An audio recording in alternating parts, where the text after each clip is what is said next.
جو ان کی ضمانتیں تھیں ان کا معاملہ لیں، پھر اس کے بعد اگر ہم اسلام آباد میں چلے جائیں وہاں پہ ان کے کیسز پڑے ہیں، یہ جو کورٹ میٹرز ہیں اب وہاں پہ جو مرکزی قیادت ہے وہ وہاں پہ بھی انگیج ہے۔ اب یہ وہ مسائل ہیں جو پاکستان تحریک انصاف کو احتجاج کرنے کے لیے چیلنجنگ ہیں، لیکن اب اس کے لیے پاکستان تحریک انصاف نے ایک لائحہ عمل بنایا، ایک ترتیب بنائی ہے۔ ایک تو یہ ہے کہ کل نعیم حیدر پنجوتا صاحب یہ بتا رہے تھے، انہوں نے کہا کہ احتجاج اس مرتبہ جو احتجاج کا مرکز ہے وہ اسلام آباد شاید نہ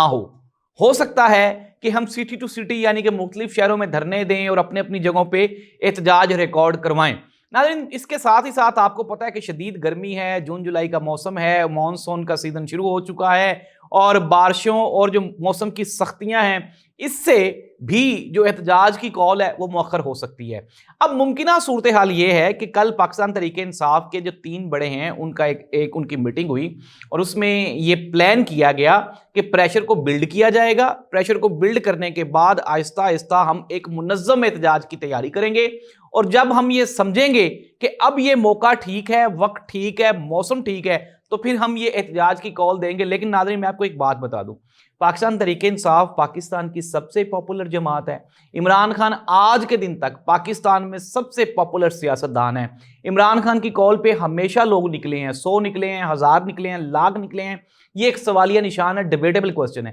لیکن اگر کسی بھی سیاسی رہنما رہبر کی کال پہ اگر بندے نکلتے ہیں تو وہ صرف عمران خان ہے۔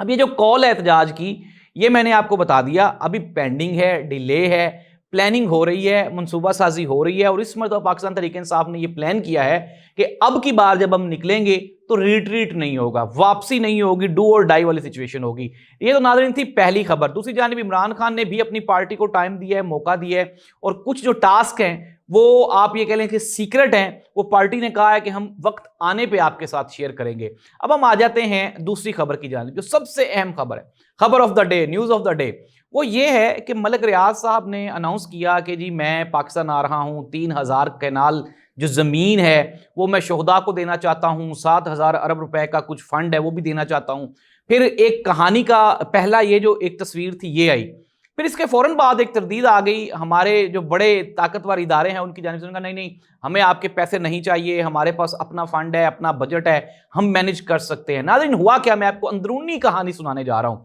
کہانی یہ ہے کہ پاکستان کے مختلف لوگوں نے ملک ریاض صاحب کو اپروچ کی، محسن نقوی، اسحاق ڈار، اس میں P M L N establishment کے بھی کافی سارے لوگ تھے، لیکن ملک ریاض جو ہیں وہ کسی کی بات میں نہیں آئے۔ میں ملک ریاض صاحب کی بات کر رہا ہوں۔ اچھا، ملک ریاض صاحب کو جب اپروچ کر لیا گیا، پہلی بات تو آپ یہ سب جانتے ہیں کہ ملک ریاض نے ملک اس لیے چھوڑا تھا کہ یہ لوگ ملک ریاض کو پریشرائز کر رہے تھے کہ وہ 190 ملین پاؤنڈ والے کیس میں عمران خان کے خلاف وعدہ معاف گواہ بنے۔ لیکن ملک ریاض نے کہا جی کہ میں ایک بزنس مین آدمی ہوں، میرے جو موسٹلی جو کلائنٹس ہیں، کسٹمرز ہیں، وہ اوورسیز پاکستانی ہیں، اگر میں عمران خان کے خلاف گواہی دوں گا تو میری پوری کا پورا جو بزنس ہے وہ داؤ پہ لگ جائے گا۔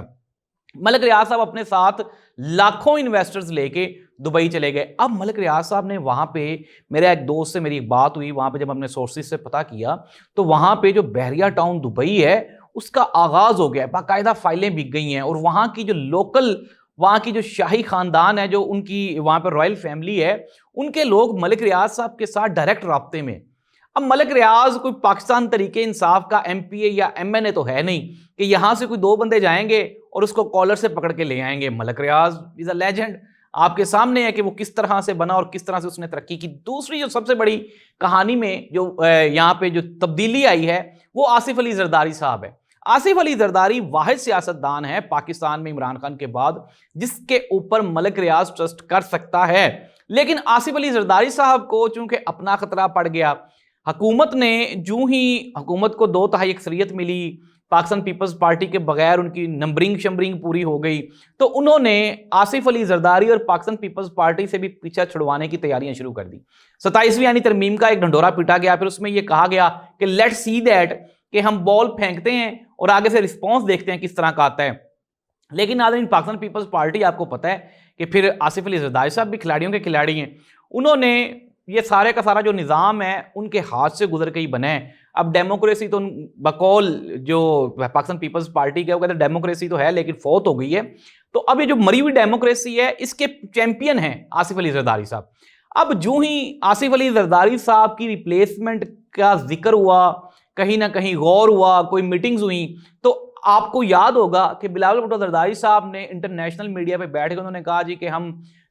میں نام نہیں لیتا، ہمارے 3-4 جو مرکزی مجاہدین ہیں ان کے بارے میں بلاول بھٹو زرداری نے کہا جی کہ ہم ان کو انڈیا کے حوالے کرنے کے لیے تیار ہیں۔ ساتھ ہی ساتھ پاکستان پیپلز پارٹی نے پی ٹی آئی کے ساتھ جو ملاقاتیں ہیں وہ بھی بڑھا دیں، اور جو سب سے بڑی گیم چینج ہوئی، آصف علی زرداری صاحب نے دبئی میں اپنے کار خاص، ایک بہت ہی ان کے قریبی دوست ہیں، انہوں نے ملک ریاض کے ساتھ ملاقات کی اور انہوں نے کہا خبردار آپ پاکستان آئے تو یہ آپ کو بلا رہے ہیں اور بلانے کے بعد آپ کو یہ وہاں پہ پکڑ لیں گے۔ تو اس وجہ سے جو ملک ریاض صاحب ہیں انہوں نے اپنا جو اناؤنسمنٹ ہے وہ ہولڈ آن کر دی ہے آصف علی زرداری صاحب کے کہنے پہ، اور جو ہی یہ بات اسٹیبلشمنٹ کو حکومت کے حلقوں تک پہنچی تو انہوں نے دوبارہ پھر آصف علی زرداری صاحب سے معافی مانگ کے تو انہوں نے کہا جی بابا جی جان دیو، ہم تو آپ کے ساتھ پرینک کر رہے تھے، وہ دیکھیں سامنے کیمرہ لگا ہوا ہے، ہاتھ ہلا دیں۔ تو آصف علی زرداری صاحب نے ہاتھ نہیں ہلایا بلکہ ہاتھ اٹھایا ہے،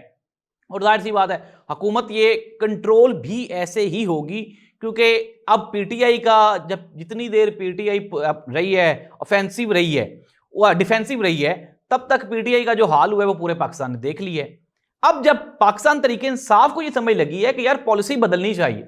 تو ہی یہ حکومت کنٹرول ہوگی۔ فاٹا والے معاملے پہ ان کو بہت سے لوگوں نے گمراہ کیا، اور فاٹا والے معاملے پہ انہوں نے کہا جی کہ یہ جو فاٹا کے ایریاز ہیں، ناظرین 17 ایم پی ایز ہیں جن میں سے 14 پی ٹی آئی کے ہیں وہاں پہ۔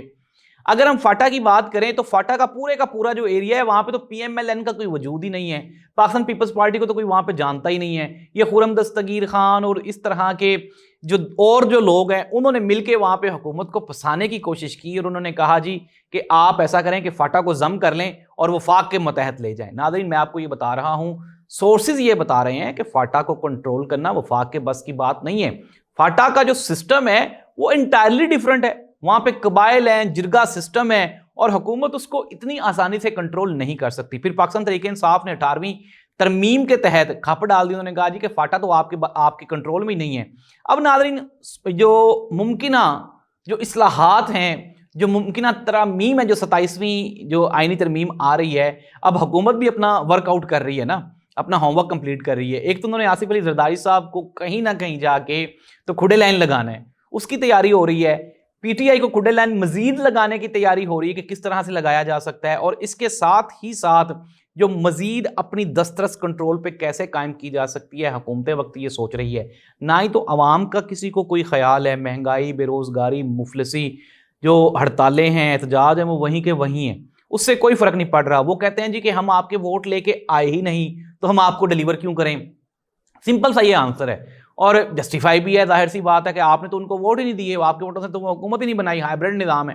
اب ناظرین ہونے کیا جا رہا ہے انتہائی دلچسپ، میں آپ کو کنکلوڈ کر رہا ہوں، جو سورسز بتا رہے ہیں وہ خبریں یہ ہیں کہ یہ جو ظلم اور جبر کا نظام ہے یہ اپنی مدت پوری کر چکا ہے، اس کے بعد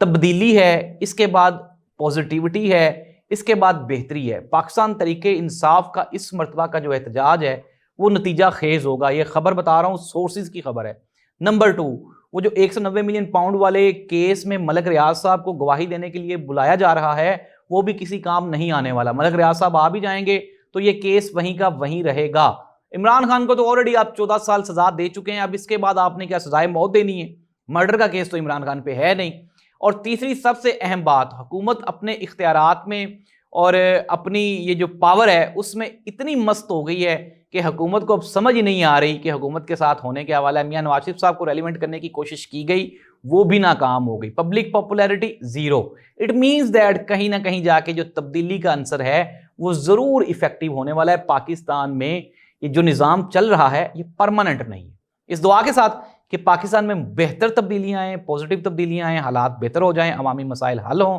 اللہ اس ملک کا حامی و ناصر ہو۔ اللہ حافظ۔